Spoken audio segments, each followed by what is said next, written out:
You are now listening to Talk Your Jits podcast.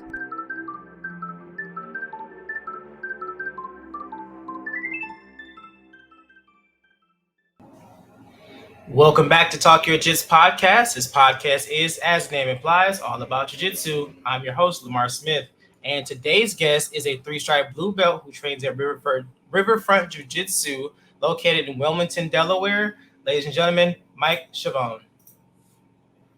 Thank you, man. I appreciate it. Man, the pleasure's all mine, sir. Greatly appreciate you taking out the time to sit down and talk some jiu-jitsu with me. That's right. Best thing in the world. Best thing in the world, man. But without further ado, man, if you want to go ahead and formally introduce yourself again one more time, by all means, and let's hear about your jiu-jitsu journey. Yeah, man. So my name is Mike Schiavone. I've been training for about 3.5 years now. I started training at Riverfront Jiu-Jitsu in Wilmington, Delaware, which oddly enough is owned by one of my former best friends from college. We went to Westchester University together in Pennsylvania. We're in the same major, really small program, and graduated from college. Never talked to her again. And then I moved to Delaware. That's where she was from. I was looking for a place to start doing jiu-jitsu, and I saw on Instagram. I was like, man, I think that's my friend from college. I think that's Elise. And then I looked on the profile, and sure it was. And she said, hey, man, come on in. It'll be great. We just opened up a gym. And so it's been really cool from the beginning that it instantly felt like you're reconnecting with an old friend. And, her husband is a black belt. He runs all the actual training. She kind of runs the back end of it. And she's a badass blue belt, no-gi competitor herself, Elise Shaw. And so it's been awesome since the beginning. I started like early 2020. So, right before COVID, I was about 2 or 3 months into training. Everything closed. I got laid off from my job. Everybody started training in their garage. And so I had nothing else better to do but go there twice a day. And it was that summer of 2020 was like the best thing that could have happened to my jiu-jitsu, because I was able to just be immersed in it 100% from the jump. It was fantastic. I ended up getting my blue belt in like a little bit, like around 10 months or so. I don't think I would have gotten there if it wasn't for like having that summer of just diving into 2 times a day, 5 days a week. But yeah, it's been cool. I started doing jiu-jitsu the first time I ever heard about it, right? Outside of like the UFC, Yeah, the Jocko podcast and like the Joe Rogan podcast. And I always wanted to do it like in the 2015-16 timeframe. I just wasn't able to make it work at the time. I was working in college athletics, and I was traveling all over the place. I was always working. I was always taking care of people. I just didn't have time. And then career change. All of a sudden, had some time, and I said, "This is going to be my new hobby." And then, here we are. So, yeah, man. That's when it came to jiu-jitsu, man. That's kind of like I'm almost in that same boat when it comes to wanting to learn a martial art. I've always been a fan of martial arts growing up, like you said. UFC and martial arts movies always, was the thing. So I've started doing MMA, but my job schedule was conflicting, so I had to stop. Then I started taking up traditional karate. No, I did traditional karate first. Schedule was all over the place, so I couldn't do that. Then ended up finding another job. And then a friend of mine who trains MMA was like, hey, man, you should start training with me. And I was like, okay, cool, sure. Started training there for a couple months, and I'm just going to say like, how do I want to explain it? I'm not gonna say like political stuff in the school. It just kind of went somewhere else, but we was like, whatever. Then ended up joining another friend who does MMA. Joined his school for a minute, conflicting work schedule. So I was like, all right, man, I'm so done. I'm so done trying. But once I learned about jiu-jitsu, learned it was a school that was not too far from me. Tried it out, got hooked, and I was like, yeah, I'm not stopping this. Yeah. Whatever job I'm working, it has to work around my schedule because I do not want to stop training.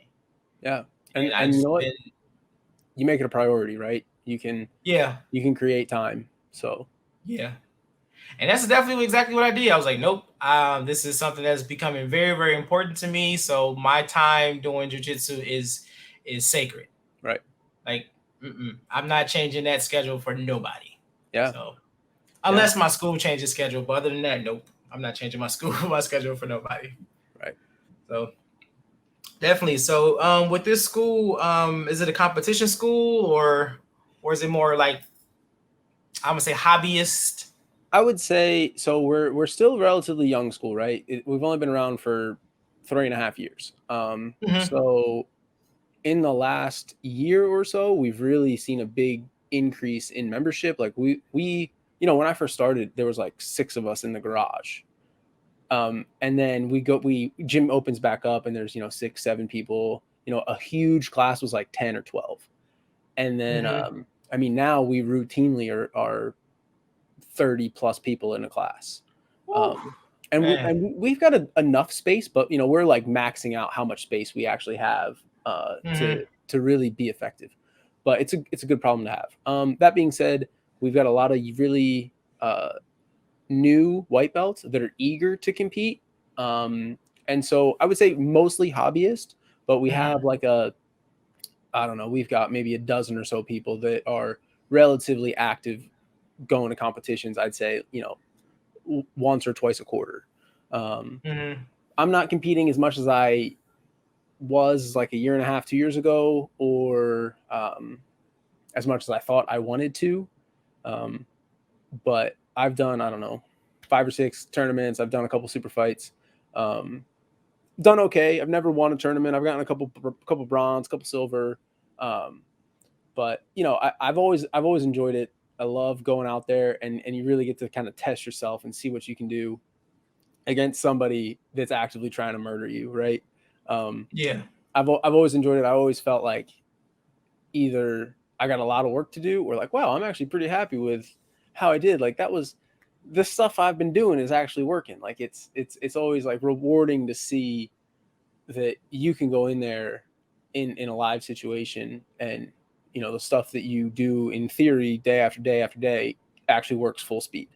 Because I'm at a point, right? I'm 33 years old. I have no desire to get seriously injured doing this. And so when I roll like in class, I try to keep it slow, and I'm like a bigger dude, so everybody's always trying to just crush me all the time. Um, but yeah, I'm like the first person. I'll tap out to anybody. I don't care at all. You could be day one, never done it before. I will. I'm not trying to get hurt. Um, but it's great being able to see that like the positions that you put yourself in day after day, week after week, translate directly to what you can do in a real life situation, right? In a competition. Yeah. So Oh yeah. it's and then that being said, we have a couple people like my friend from college who's the owner of the gym, Elise Shaw. She's a blue belt. I mean, she's a stud. She's done a bunch of super fights. On the where are you located? Detroit, Michigan. Okay, so right on like the East Coast in the Delaware, Pennsylvania, there's like the Finishers series that's up at a 10th Planet gym, 10th Planet Bethlehem in PA. That's a pretty high level tournament, and they do all kinds of super fights and tournaments. And she's routinely there, armbarring the heck out of people. And it's where we're at, like that kind of tri-state area, Delaware, Pennsylvania, New Jersey. There's a lot of really good jiu-jitsu in that area, and there's a lot of really good females in that area that are getting on like the Fury grappling and some of those higher cards. So it's cool. We get to see a lot of those girls come through our gym because of Elise. So it's been really neat. That's cool, man. That's cool. Yeah, so kind of piggyback what you're saying about competition. I love competition and cross training. They're kind of like one and the same to be to really be honest with you. It's just one you just don't pay to get your ass kicked. Right. So you go visit another school, you still get to test your jiu-jitsu knowledge and what you do at your school, because you can roll with everybody at your school every day. So you kind of have an idea on what they're working because they're learning what you're learning versus going to another school it's like sometimes you feel like, man, I do not know what I'm doing. Yeah, that's Sometimes exactly you're like, it. yeah, you're just the shit. You're the king of the world. But I've Yeah, been on both sides of that coin a lot. So yeah. So I work full time in the National Guard, okay. and in the Delaware Army National Guard, and so I'm really fortunate, right? That the building I work in's got a really cool gym, and so me and another guy that I train with at Riverfront, we work together, and so at lunchtime, most days of the week, we roll out some mats, and we just put 30 minutes on the clock and we roll, and it's been fantastic. Just great workout. You get a good sweat in. It's great. And this guy's not pretty good competitor. He's another blue belt. Um, he's about my size. He's like 6'2", 15, 20, 25, something like that. Unbelievably athletic. But right, me and him roll so often now that as much as I love doing it, it's like we're both like right here all the time.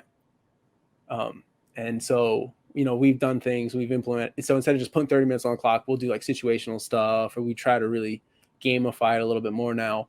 But it's been, I always know what he's trying to do. He knows what I'm trying to do. And we can do it till we're blue in the face, and we just end up, back and forth all 30 minutes long. So yeah, I actually just this past Sunday went out to a new gym for an open mat, and it was unbelievable. Like a bunch of dudes you've never seen before, and you go out there and you see what you got. So it's unlike anything else, right? Because nobody's got an ego, or most people don't have an ego, right? Most people value you coming to their school to see what you have, to learn what they have. And it's always, everybody's always welcoming. I've never been to a jiu-jitsu gym that's like, what are you doing here? Like, get the heck out of here. So it's such a good community, and such a tight knit community that it really makes like a huge impact on the individuals. Yeah, definitely. And that's kind of one of the things I love to hear about people that goes across train, because a lot of people have horror stories when it comes to going to other gyms. Like, you go visit, and their mat enforcer is cinching in heel hooks and Right. trying to hurt you. And that's always been my thing when I started to think about going to cross train. And that was like, my instructor was like, hey, be careful, because sometimes people can be a-holes. If you go visit your school, they want to try to prove a point and blah blah blah. So just really learning that proper gym etiquette when you're going to visit. Because when I first visited the school called Voyage, one of the guys that trained there was on my podcast. He invited me over, and it was like, I've done jiu-jitsu for so long, but you walk into a new gym, you feel like like you're just so lost. Oh yeah, because you're like, where do I go? What do I do? So, everybody was real cool. Everybody was chill. Real cool, down to earth people, man. It felt like once I got acclimated in that first like 10-15 minutes, man, I felt like I was back at my home school. Right. That's how tight and cool it was. But man, them dudes are some beasts. Work wise, because they are a heavy competition school. Like everything that goes on, somebody's at that school is competing. Right. So when they work, like it's a 90-minute class, and when I say they work for 90 minutes, it's I've been to places like that. Man, I had to take like a quick little 10-minute power nap when I got in the car, because I wasn't used to that type of pace, but I wanted to keep up, and I wanted to see how I feel, because I wanted to try to get some type of acclimated to that fast-paced no-gi jiu-jitsu style. And that was definitely an eye-opener. Definitely an eye-opener. So yeah, there's a gym in Philadelphia called Logic that it sounds similar, right? They do a 90-minute class. It's pretty high tempo. And I've been to a couple of their classes. I've been to one of their open mats, and they do a lot in the gi. And at the end of the hour, right, they still got 30 minutes. They're going to do like 7 6-minute rounds. And before the rounds start, you identify, you're my first round, you're my second round, you're my third round, you're my fourth round. So that way there's no like, who, is anybody who wants to roll? And there's 45 seconds between rounds. And if you miss that 45 seconds, they're like, sit down, you're out this round. I mean, they're tight with it. And it is I've never rolled with more just murderers than at that gym. It's unbelievable. Yeah, dude. Like it was. I don't know. I guess it was a little bit of a ego tester because I wanted to show like, okay, I'm a brown belt. I want to show I can keep up with these guys regardless of what their rank is. And I'm thinking to myself like, why am I trying to put so much pressure on myself knowing that these are high competitors? Right. But at the same time, I still wanted to just like go out there and do the best I can. So it was always like maybe like an odd person out. So like, I'll roll. I think it was like maybe like 10 5-minute rounds or something of the sort. Mm-hmm. It was a lot of heavy rolling. So after the first two, I'm like, okay, I'm just so gassed. And I'm just sitting, I'll go sit down and I'll just see somebody stand on the mats like this. And I'm looking around, nobody's like going up there. So I'm like, I don't want to leave him hanging. So I'll get up and roll again. I'm like body so beat up and tired, man. But it was definitely a good experience, man, for sure. Definitely a good experience. Like I said, I'm loving the fast pacedness and that technical, rolls you get out of doing no gi. Still got love for the gi, but no gi is starting to become a really, really good love of mine. Yeah, it's at some level it almost becomes like a different thing. I love training the gi. The thing that is the most frustrating for me is that just the way my schedule is, I typically make the no gi classes more than I make the gi classes, just like a timing logistics thing. So I end up training no gi way more than in the gi. But whenever I get the opportunity to go to a gi class, I always enjoy it because I like that it slows it down. I like that you can really like maximize your actual ability to do jujitsu rather than just rely on like athleticism. Because better than I do, right? No gi, you can take a kid that's just athletic and you can get him going pretty fast, but you put a gi on him, like it's a whole different ball game. But yeah, either way, right? Gi, no gi, it doesn't matter. I do like competing no gi more than I like competing gi. Yes, that's a 100%. Especially some of these tournaments where you gotta like it's all back to back. If you want to do both gi and no gi, you're gonna have like 8 matches in a day. I don't do that anymore. I did that 1 or 2 times. I did both, and then I said, all right, I got slaughtered in the gi, and I ended up getting like silver in no gi, and I was like, all right, I'm gonna stick to this one. So. Man, I wish we can get get a good amount of matches in like the upper belt division. Yeah, because the only way I'll be able to get more than 2 matches if I do both gi and no gi. Right. But to be able to really maximize it, I would have to do gi, no gi, and absolute. And with how tournament structures now, there's been a couple times where one of the guys we were competing against, he was doing an absolute division, rolling. In the middle of his match, his name got called for another match. So he's in the middle of his technique. He's like, yeah, they calling me, but I'm here. But he got DQ'd because he wasn't available, which was so bizarre. So bizarre. But yeah, man, that's the risk of like, being in the upper rank and trying to compete. Because when I did grappling, the last time I did Grappling Industries, I did both gi and no gi. My gi match was, I want to say, about 10, 11 o'clock. And then my gi match was at like 1. Right. So it was just like, oh man, you get warmed up, you get your matches in, you warmed up, and then like now I have to sit around and do nothing for like 2 hours. And it's like, oh man, yeah, those things are all day events, right? If you're doing a Saturday jiu-jitsu competition and it's a tournament, buckle up, bring your snacks, bring a chair. You're going to be there all day long. But yeah, it's fun. I like it. I do, right? I say all the time that with foresight and planning, you can do anything. And a lot of times I feel like those tournaments, like, there's not always a lot of foresight. There's not always a lot of planning. No. If I did it, I would have the kids on a separate day. You got like 9 million little kids running around for the first like 6 hours of this thing.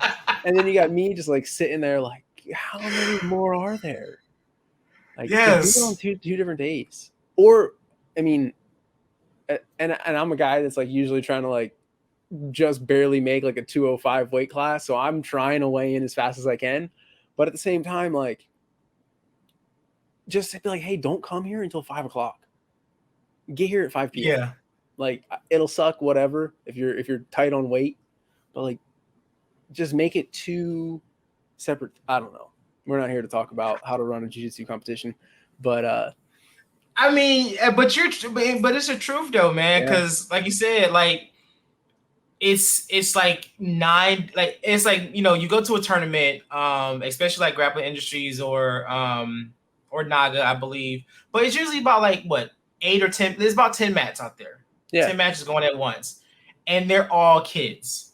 Like they may have like no, it's usually like 2 or 4 mats for kids, and then they'll try to do like the other white belt no gi divisions and stuff like that. But I'm like, man, just get the kids division out the way, because there's so many of them. yep.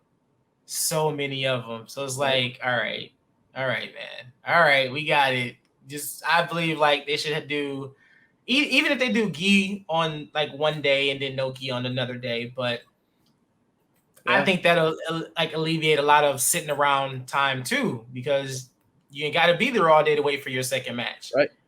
So yeah, but like you said, we're not here to talk about that. But that's just me personally how I feel they should run it. So. Yeah, it's wild, man. I love the jiu-jitsu scene. I love the competition scene. That's just the only gripe I have is the time management, because you're there all day.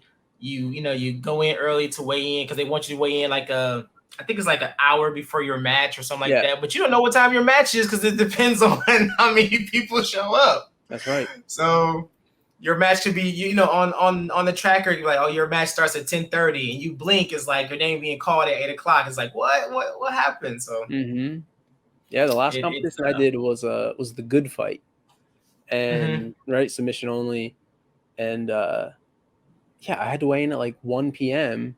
I ended up not going on until like close to 5. It's just like you're just sitting there and you're just waiting. You're like, come on, like I knew it was going to happen too. I went like in the mindset like I am not going on at 2 p.m. It's not going to happen. Not going to happen. Sure enough, I wasn't. But it is what it is, right? What's cool is that I feel like now there's more and more opportunities to get super fights, which like if you want to be an active competitor, right, that's the way to go. Yeah. And they're not terribly difficult to get either, because now, at least in my area, there's so many like little organizations popping up hosting super fights that if you've done a couple of competitions, you put in like, you fill out their form and you say like, I got silver here. I've done one other super fight, you're in. Because that's how I've gotten a couple, and I've actually had to turn a couple down just because of whatever personal life stuff was going on that weekend or whatever. But it's like stuff that like I'm just some random dude. I'm not like a super high level jiu-jitsu player, right? I try hard. Right. And so I think like that's a good way to go, because you only got the one match. It can be a little bit more, it's more focused on you. I've always enjoyed doing a super fight rather than like a straight up tournament. Yeah, I've been dancing around the idea of competing more. Unfortunately, I wasn't able to do the last couple of tournaments that was here. I think it was like one Tap Cancer Out was here last month, and I think that same month Naga was here. No, or is it? What's next week? No, Naga is next week. Yeah, Naga here in Detroit is next week, and unfortunately I'm going to miss it. So I'm like, man, instead of me waiting around for the big tournaments like Grappling Industries or Naga, I'm just going to start looking for like local small tournaments, man. That's not, it wouldn't be too strenuous on me, trying to fit in when I can, if I'm going to be able to make these tournaments or not, because I do want to get more experience in competing, because I'm still kind of teeter on the idea of if this is something I want to do more serious, or is it just Right. going to be, just it is what it is? But I don't know. I'm trying to figure it out. Mm-hmm. So That's awesome. but yeah, like you said, man, it's definitely a commitment. It's a real big commitment. Even when the few times I did compete and just trying to stay focused on this stuff, even not even focus on stuff out on the mats, just your outside personal life. You got work, you got family, you got everything else. Like all that stuff needs to be in line in order for you to focus even more on training before you get ready for this tournament. So it's a lot that goes into it. It's a lot goes into it that a lot of people may not know when it comes to this like type of stuff. You just think, okay, yeah, you're doing jiu-jitsu, you do it every day. What's the difference? It's a big difference. So much different. Big difference. So much. It's a whole different. You might as well say it's a whole different sport. Like, yeah, to a degree. I'll never forget the first competition I ever did. My first competition ever was as like a fairly new blue belt too, because like I was a white belt all of COVID. There weren't really a whole lot of competitions. And so like right when competition started kind of coming back around, like 2021, I was like, boom, blue belt. And I was like, it was another good fight, submission only, man. And I was in the heavyweight weight class because I think that they had like anything over 215 or something like that was heavyweight. So it was 215 to infinity. And I was like, I kind of signed up last minute. I was like, look, I'm not going to cut any weight. Like I'll just go in at 215, whatever. And man, I'm like a new blue belt. The dude I went up against was like a 4-stripe blue belt. He'd probably been a blue belt longer than I've been doing jiu-jitsu, right? And he grabbed my lapel and yanked me down. And I was like, what did I just get myself into? he took me down past my guard, Americana'd me in like 35 seconds. I was like, all right, this is not what I thought this was going to be. Real. But yeah, man, the level of intensity is unparalleled to anything I've ever done. In the world of athletics or whatever. And right, like that, I think one of the things I like to say about jiu-jitsu, right, is that it puts you in a real life situation where someone is actively trying to strangle you and you have to problem solve your way out of it. Yeah. Right. And so I think my career in the Army kind of started around the same time my jiu-jitsu career began. And I think that they've fed very well into each other. My just the way you can problem solve through jiu-jitsu, the way you handle stress, right? Like someone is on top of you, actively trying to strangle you. Like if you're stressed out and you're freaking out and you're panicking and you can't think and you can't make a decision and you can't like take a moment and take a breath and slow your breathing and calm yourself down and say, oh, okay, he's got my arm like this. I need to do this one thing and then my arm's out and then I can do whatever. That whole mindset translates right into anything in life. I think it's very obvious in like a military or like a law enforcement setting. But you can pull that thread and it applies to anything, right? Everybody's going to be in a stressful situation in some capacity.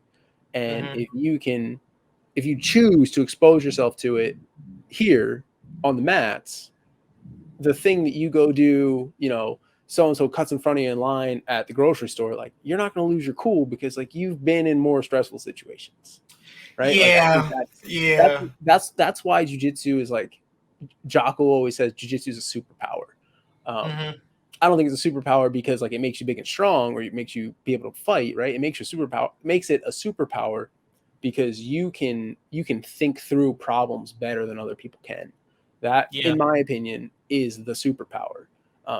And people don't do that nowadays, right? People don't expose themselves to stress. Most, that's, we can talk about whatever we want to talk about, but like, that's what I think is a big problem nowadays is that everyone's striving to be that scene in Wall-E where they're like sitting in the recliner, like drinking the XL soda and there's robots moving everything around for them.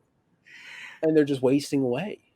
And if you choose the hard path, right, you choose the stress, you choose to go actively try to get strangled or strangle somebody else in a controlled environment, when you get put in a real stressful situation in anything, you're going to be suited to problem solve your way through it, and then it's not that big of a deal. Yeah, I roll with a lot of problems. I apply jujitsu to everyday life, and every moment that I think of, I'll sit down and be like, okay, what's the topic of the situation today? And I think it out. I roll with it, to the point where sometimes I'll be sitting here and I'll be thinking about something, and I just like, you know what? I'll just say like, don't give him your back. Yeah. And I'm like, don't give him your back. Don't give him your back. Don't give him your back. And that's just me telling myself like, okay, you're starting to panic about the situation. So you're turning the wrong way. Like, no, don't give him your back. Face the problem, calm yourself down, and figure it out. Yeah. So that's a great analogy. Thank you, man. It's because I do jujitsu so much, and yeah, I do my best thinking when I'm on the mats.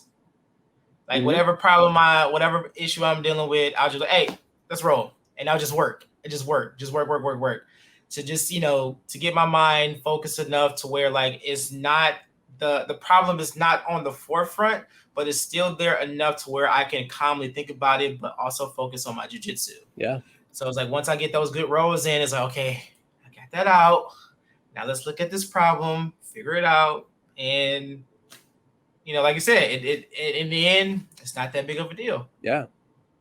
Yeah. I mean, and that's like that mentality, I think, is lost on a lot of people. And it doesn't have to be jiu-jitsu, right? It could be anything challenging that you choose to do. It's going to, it's like why people have like their best ideas in the shower, because they're like doing something else. They're able to put their brain somewhere else, and then that idea hits them.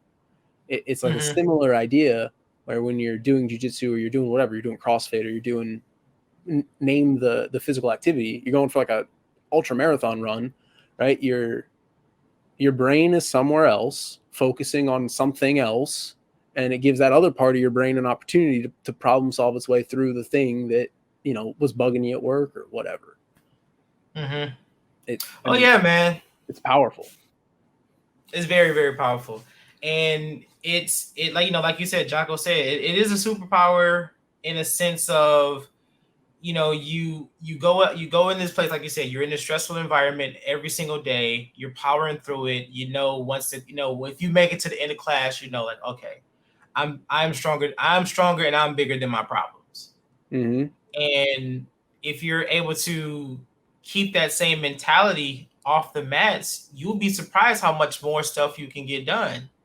Because, like you said, no one wants to feel that pressure. No one wants to feel uncomfortable. No one wants to feel that super stress on learning something new. Everybody wants everything just kind of you just fell into their lap.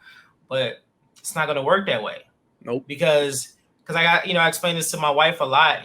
She gets to the point where she's like, man, I just want this to work. Boom. I just want to be able to just think about it, do it, and go. And I'm like, yeah, that's cool and all, but you have to think about this. If you were just given everything you wanted right off the bat, if something goes wrong, that's going to be a bigger stressful problem because you don't know how to fix what you just got. Yep. Because you didn't work for it.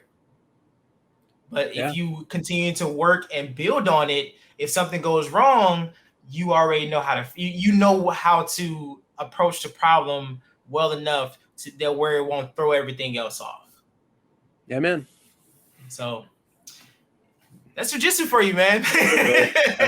That's jiu-jitsu for you in a nutshell, man. Learning to be comfortable in uncomfortable situations, being able to keep yourself calm under pressure, and survive. Yeah. That's it. That's the core rules of jiu-jitsu, man. But back to what you were saying about the first tournament, the first guy I went against, super strong guy. He's been competing for the last 8 years. Stupid jack, 6'2", 260 pounds, solid muscle. And we go to tie up. I got my lapel grip, and I'm trying to pop his arm up to trying to swim under. The arm did not budge. It looked like I was trying to punch a tree. So I was like, oh, this is about to be bad. So I'm trying to swim in, and the arm getting stuck here. So I was like, oh, yeah, this is really about to be bad. and he went for a hip toss, and I've never felt so light in my life. And as soon as my back hit the mat, I was like, "Oh, this is serious. This just got so real." I get that. Yeah, I've got a similar experience with like that double collar grip, and then they kind of just toss you. You know what I'm talking about? So I was about a month ago, I was up at Fort Dix in New Jersey for some Army training, and I was at Fort Dix. Right, it's a pretty big Army military installation. They have like a fight house, and it's all matted out, and they've got jujitsu and combatives classes and stuff like that. So I was there with a couple of my soldiers, but then I was also there with like a few of their like regulars, right, man. And they've got a Navy captain, an 06 in the Navy, pretty super high ranking. He was the post commander, like big guy. He's like 6'5", 240 pounds of rock solid muscle, white belt, and and we're standing up and we're hand fighting, and he gets my collar and he just threw me across the room, and I'm like floating through the air thinking, how did this happen? We get done, and I was like, sir, you deserve my blue belt. Like, I don't want this thing anymore. Like, this is yours. And then like a month later, they gave me blue belt. But yeah, I mean, I've felt that like lightness, and you're just like, oh man, this isn't going the way I wanted it to. Being a big guy, like I'm sitting at like 225 right now, but I was a lot bigger when I competed at Purple, but I was like 240. But being a big guy and being thrown like you're a lightweight, it makes you contemplate life. Yeah. It makes you question a lot of things, like how I should not have been able to be moved so gracefully like this. Yeah. It's almost embarrassing. Like, there's no way this guy just threw me. I'm like, I'm 240, 245, and he just made me feel like I was 2 pounds. Yep. Easily. Yep. But there's always a bigger fish, right? Always a bigger fish. That's what Qui-Gon Jinn said. And in jiu-jitsu, that bigger fish might not always be physically bigger than you. Like, no. It might be a 115-pound female that's gonna murder you.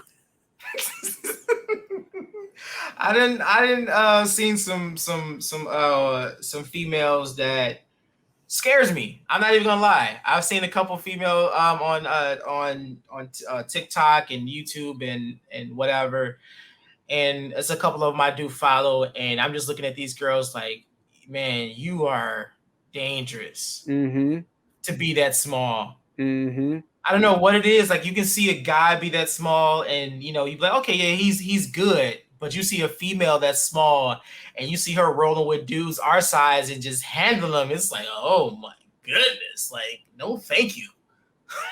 Yeah, and I always find that like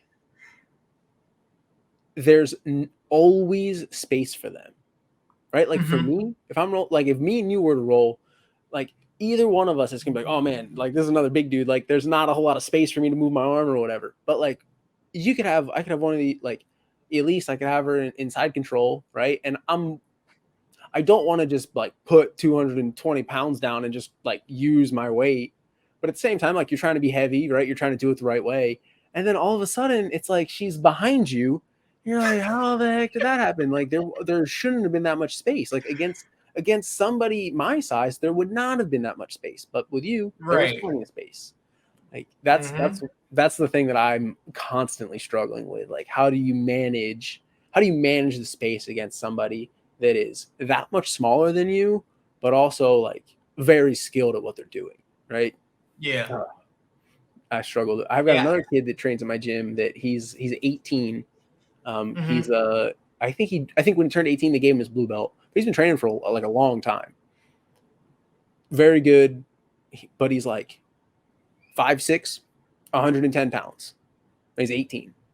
It's just a small guy. It's just a small guy, and he is same deal. Like, how do I manage the space? How do I take away all of the space so that he can't move, but not just smother him with my weight, right? Like I try to balance that, and yeah, same deal. It's like all of a sudden he's behind you. You're like, how did you get there? Where's that foot coming from? Kind of thing. Like, it's unbelievable. It's unbelievable.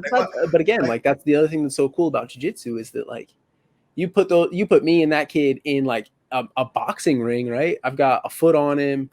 Like it's probably not gonna end well for him, right? One way or the other. Mm-hmm. But jiu-jitsu is like the ultimate equalizer. Like he beats me all the time. And the only way he doesn't is if I'm like, you know what, dude, I'm not putting up with this anymore. You're gonna feel every single pound I have. But I think personally, I don't think that's the right way to do jiu-jitsu. Right? Like be heavy, sure, but I don't think you should use that weight solely like to your advantage. Just because maybe somebody's more skilled. Yeah.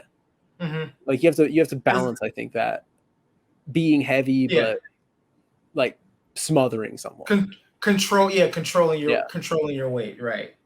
But it's funny because like my wife, she trains too, and as a matter of fact, today she's like we're going over the failed hip bump sweep to a guillotine, and we're working, and she's like, you know, she gets it, like she sits up, boom, lock it in, and she falls back, and it was tight.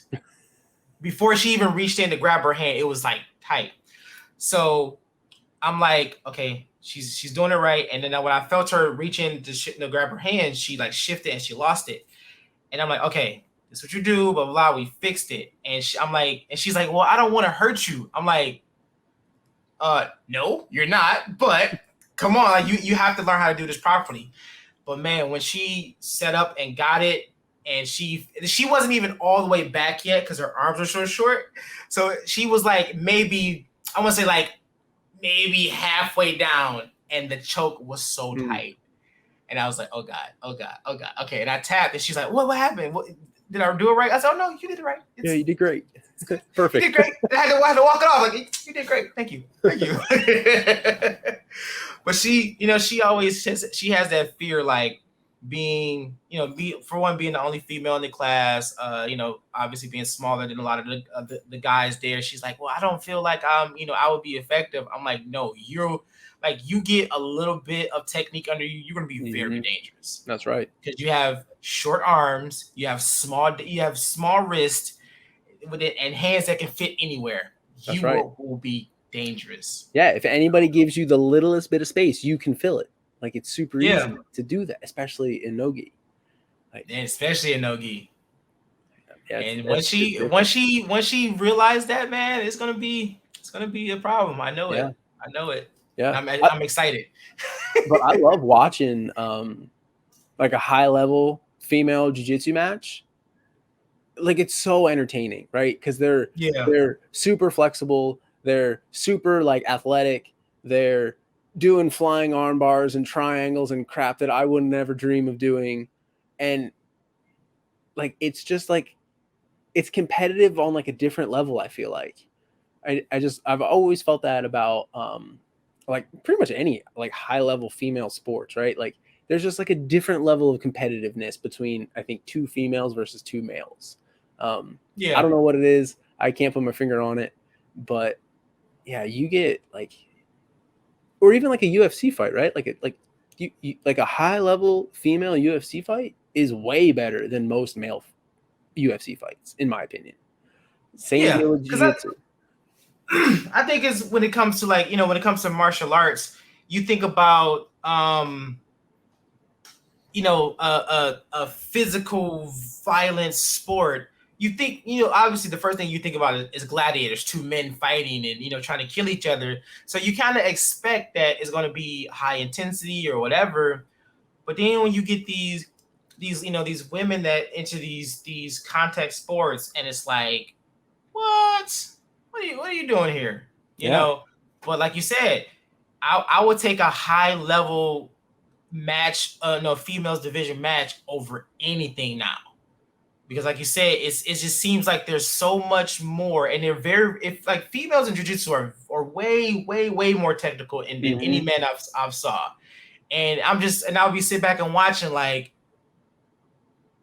damn, that's crazy. And I think that's probably because they're not right. Like if you pick up like the average guy that's whatever 29 years old, that's like fairly athletic, that knows his way around a weight room, he gets on the mats, like he's going to rely on strength. Right. That's what I did when I started. But if you get like, a fairly athletic female that knows her way around a weight room, she's, I would say, less likely to try to rely on strength because she's probably in a class with a bunch of guys, and strength is not what's going to win for her. She has to be technical. No, have to be. And that, I think that at like a day one level compounds a lot better than like the guy that's relying on strength and saying like, oh yeah, I would get that when it matters. When they're not gonna. Right? Like, so, at a baseline, they come in, I feel like, more willing to learn and more willing to like master the technique rather than, and I'm guilty of it as any blue belt, like, oh yeah, I know that. I'll get it. Yep, I got that. I got that, coach. And yeah, then, I got it. Yeah. Tell me when you're like, fuck, I don't know what I'm doing. Because I swear, because back to my wife, she has this thing where she's like, I don't want to hurt you. I don't want to do this. I don't want to do that. But when she really gives it her best, she does amazing. Because she's always like, I don't know what to do. You always say, just go for what you feel. She's like, I don't know nothing. I'm like, that's the point. Like, you know enough. You're overthinking it. Yeah. I'm like, slow yourself down and go for it. And one day we were rolling, and I have to admit, she hit this crazy inside. It was like an inside leg sweep, but it looked like a single leg takedown. And I went back and watched it. I'm like, damn, okay. I'm like, and she's like, oh, I just went for it. I'm like, duh. I'm like, yeah, keep doing that. So, but she's finally getting a little bit used to rolling with other people besides me. And like I said, give her back a few months back on the mats, man, and she can get over this fear of wanting to hurt me. But I'm like, I'm a brown belt. I've been put in every choke, every hold that we've learned multiple times. So these shoulders have felt hundreds of Americanas and Kimuras and wrist locks, and this neck felt a whole bunch of guillotines and everything else. So yeah, you'll be fine. You'll be fine. Yeah, it's my wife, she was a gymnast her whole life. She was a college gymnast too, like one of the most athletic people I've ever met. And I tell her all the time, like, you need to start doing jiu-jitsu. Like, you would murder people. You're super flexible. You're super strong. Like, you got great just body awareness and like kinesthetics. Like, you would murder people. And she's reluctant. I mean, she's got like, if you've ever met somebody that did gymnastics their whole life, and then especially at the collegiate level, they've got every injury you've ever seen before. So she's like, my shoulder's beat up, my neck is beat up, my back is beat up. Like, I don't know if I really want to be like getting tossed around. I'm like, yeah, I understand that. But yeah, I tell her all the time, like, we'll be like in the kitchen or something, and she always like laughs at me when she like goes to a competition, and you're standing up and you're trying to like get position and you're doing your little like hand fighting, and she'll always like pick on me about that. And then I'll like do an arm drag and like get her back, and then she tries to like get her way out of it or whatever. And she's like, I don't know what I'm doing. And I'm like, well, with even not knowing what you're doing, like you're better than most. Like, just imagine if you learned a little bit. Just a little bit. If we get you 5 techniques, you'll be light years ahead of a lot of people. Man. She would be unbeatable. But I do like, we have a few people in my gym, like husband and wife duos that train. But I'm not gonna lie, I like that it's sort of my time. Like I do like that. My son comes sometimes. I got a 2-year-old son, and so when he was born, I was like, look, this kid is not going to affect my jiu-jitsu. I want a kid that can go anywhere, so I'm going to take him everywhere. And once he was 2 months old, I started bringing him to the gym with me. I was fortunate that at the time the gym was still really small, like didn't have a whole lot of members. So I would just keep him in his car seat, and he would just hang out during class.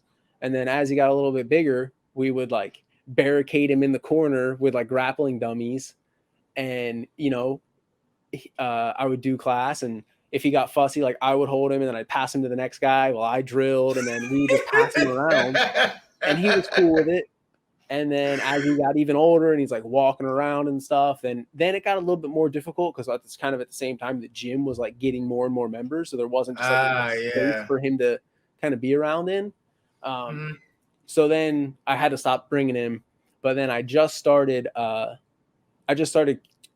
coaching some of our kids classes, and so now I bring him to the kids class. He's only 2.5, but like he'll jog around during the warm-ups. He can do a break fall. He'll like roll around when they're supposed to be doing back rolls and stuff. And then I just put him off to the side and he watches while the other older kids like do the techniques. And so like it's going to be really cool in like a year or two when he's actually fully able to do it all. And like that'll be a really cool, like we do the kids class and then we do the adult class and then we go home. Like that's going to be that's like my dream. I tell you this from experience, man. It's one of those things where it's like you want it so bad to happen, and when it happens, you're not going to believe it. Yeah. Because like my daughter, she's 7 now. I remember when when I started training, she was attached to my hip, and she's like, "Daddy, where are you going?" "I'm going to class." "Can I go?" And she's like, and I'm like, "Nah, you can't go," because I wanted to focus on training. I wasn't necessarily used to the school just yet, but as time went on, I was like, you know what? Come on, you can go with me. So she would come to me every class. She would sit down, she would watch, yada yada yada. And then fast forward, we after COVID and we started to get our kids class back. I'm like, "Hey, you want to try kids class?" And she's like, "Yeah." And when I saw her, I still got the picture as one of my wallpapers on my phone of her first time in her gi in class. And I mean, I am man enough to admit, waterworks, bro. Oh, yeah. Seeing her in that gi for the first time, it was just like, man, this is awesome. Yeah. But now she kind of helps me helps me lead kids class. Nice. She is my assistant instructor. I'm like, we get in, everybody get dressed. Everybody make sure they got the belts tied and everything else. I'm like, "All right, Lamira, hit it." She lead the warm-ups, lead the snakes. She's like, "Okay, Daddy, we done." And then we go on to technique. That's cool. So that's really cool. Man. And then like I got my 3-year-old there too. She's kind of like she wants to join because it looks fun. So like you said, when they run the laps, she's trying to run the laps. If they're doing bear crawl, she does the bear crawls. But after that, she's done. She's like, same. That's what he's just hanging out on the side watching TV on the phone. But that's really cool to me because I used to bring him. He was at every single class with me for like a year, and then I had to stop because like it just wasn't feasible anymore because he wouldn't sit still, and there wasn't space for him to kind of run around where there used to be when he was like 6, 7, 8 months old. Like there was room for him to crawl and do whatever he was doing, and we didn't really have to worry about it because there was enough space. Now like he would, there's barely enough space for everybody to do jujitsu on the mats, let alone have a baby. But now he's at a point where like I'm pretty confident that I can just sit him on the bench, like, "All right, bud, hang out, watch." What's happening is and he'll sit there. So like that's cool that I can like get him back in because everybody used to love having him there. And then I was like, "Oh, where's Chase? Where? How come you don't bring Chase anymore?" It's like, dude, what am I supposed to do with him? Like, what do you want me to do? So, yeah, man. But everyone was really cool, and like that's another cool thing about jiu-jitsu, right? Is that like that you have this camaraderie with the guys or the girls or whatever. You have this camaraderie, and they're so accepting of like there's a 1-year-old baby here that is literally, I would be like holding him on the mats, all sweaty, watching people drill, and then when it was my turn, I'd be like, "All right, you got him, cool," and then I would drill, or if he was getting fussy and I would grab him. Someone would be like, no. I'll hold him. You get around, and I'll keep him over here. And it's like, where else are you gonna do that? You can't take a 1-year-old to like the gym, right? Name the big box gym and be like, "Hey, buddy, can you hold my kid while I get this?" I set this PR real quick. Hold my baby. It's not gonna happen. But like in jiu-jitsu, it will. it's such a cool thing, right? Because it brings everybody together just like nothing else can. Yeah, man. I always say like the family that trains together stays together. Yeah. Because we one of my good friends and training partner, they got I think their baby's 2 now. But yeah, we had open mat, and they brought their daughter with them. It was like me and my 2 kids, another guy and his daughter, another training partner, his son, my training partner, his wife and their daughter. So it was, we just had kids off in the corner, and there's like, okay, well, I'm going to take this round in, so you watch the baby. Just like you said, then she steps off, he rolls. But it was at the point they both wanted to roll. So it's like, well, it's your turn to watch the baby. I'm like, fine, I'll watch the baby. Y'all guys go roll. And it's like you said, you couldn't do that anywhere else. Yeah. And I love it, man. I love it. I love seeing my family grow into this sport. And I'm hoping that your son, eventually your wife, step on those mats, man. Because when they do, it's just like it just opens up a whole other dynamic to the family, the family life, man. So yeah, I agree. I love it, love it, love it, love it. But yeah, Mike. So we have a staple here at Talk Your Jits podcast, man. We ask everybody who comes on the show, man, your top 3 people, man, past or present, man. Who are the top 3 people you would love to roll with? So I'd have to say Jocko, because he's the first person I ever really heard talk about jiu-jitsu consistently.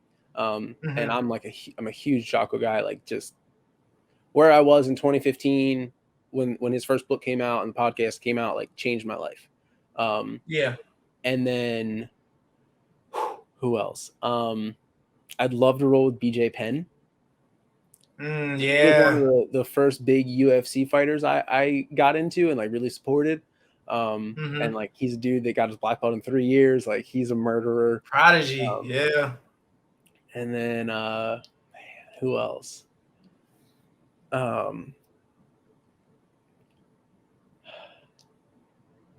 I'd have to say what's his name? Fuck. The big dude, Dan, Mattisau or whatever. He trains with Gordon Ryan. You know what I'm talking about? Big Dan is what they call him. Maybe. He's in the Gordon Ryan posse. But he's 6'6", 235, just carved out of stone, just an animal. So yeah. So needless to say, right, all of these individuals are going to absolutely smother me. I'm not going to be able to do nothing against them. But it's right. That's another cool thing about jiu-jitsu is that it's realistic that you could train with some of the top competitors in the world. It's realistic. If you went to their gym, you could train with them. And then you would actually see how you stack up against a guy that's at the top of their game. Now is somebody like that's a world-class competitor going to compete with the dude that walked in off the street? Probably not. But it's realistic. It could potentially happen. It's a higher probability in jiu-jitsu for me to walk you're not going to go catch passes from Tom Brady anywhere. Hey, you just can't go knock on the facility hey, it's Tom here. I want to actually play catch. You can't do that. So that's what I'll say. I'll say those are my 3: Jocko, BJ Penn, and then Big Dan from the Gordon Ryan crew. Yeah, man. Jocko would be. I think it would be a very cool technical role. I haven't thought about it, but I think Joe Rogan would be a good role too. He would, because he's been doing it forever. And again, but the thing is, I've never seen him do jiu-jitsu. Me neither. That's the scary part. Guy. He's a 10th planet guy. So you kind of know what he's going to do. True. But it's just it's still like you said, 10th planet, their style, but you still want to see it in action. I still want to see Joe Rogan in action. I've seen pictures of him sweaty on the mats, but I've never seen him roll. I want to so badly. Yeah. So badly. But yeah, Mike, unless if you got any questions for me, man, fire away. If you got anything coming up for yourself, for your school, shout them out. The floor is all yours. Um, so I would be like remiss to take a little bit of time and talk about. Have you ever heard of We Defy Foundation? No, I have not. All right, so We Defy is a nonprofit. It's a veteran-focused nonprofit that focuses on getting combat disabled veterans into jiu-jitsu. And so Okay. basically, what we do, I volunteer with. I've been volunteering with them for the last couple of years. So basically, foundation will provide we'll provide 1 year of free jiu-jitsu at one of our approved schools Mm-hmm. to a combat veteran with a VA disability rating of 80 or higher, right? 80 to Okay. 100. Mm-hmm. And so we bring on about 40 to 50 new athletes every month, and we pair every athlete up with a mentor that's a volunteer through the organization. That we try to keep it regionally. I tried, and so my role within the organization is I assign new athletes with mentor volunteers um, in the Northeast region, so from like Delaware to Maine. Mm-hmm. And we try to build that relationship where you have somebody that is in the military, used to be in the military, that has been, is a blue belt, is a brown belt, is a purple belt, whatever. Pair them up with somebody brand new that's never Mm-hmm. done it before, that Mm-hmm. has whatever injuries they have from service, and then you just build a relationship, and then we get these guys through a year of jiu-jitsu for free. And to be an approved school is not very difficult. You just have to sign up online. We call the school, talk to them, get it set up. Mm-hmm. But it's a powerful organization, right? Like I've seen with my own eyes guys that come to my gym that are some of our veteran athletes, or guys that I work with, that I mentor, just talking to on the phone Mm-hmm. or texting or whatever. Like that's where jiu-jitsu can make a huge difference on somebody. And there's a lot of really good research out there, and a lot of really good like empirical studies showing how jiu-jitsu can positively impact PTSD, and what it does for our veteran community. It's an unbelievable organization. It's based in Texas, based in Dallas. It's been around since like 2015 ish, I think. I should Okay, know so that off. it's I fairly should know that new. off the top of my head, but I don't. But it's a powerful organization, and everything we do, whether it's like selling merchandise, whether it's running an open mat, whether it's having a huge super fight event like my gym, we host every year around around Veterans Day. We host what we call riverfront fights, and it's like 40 super fights. Every competitor has to raise at least $100.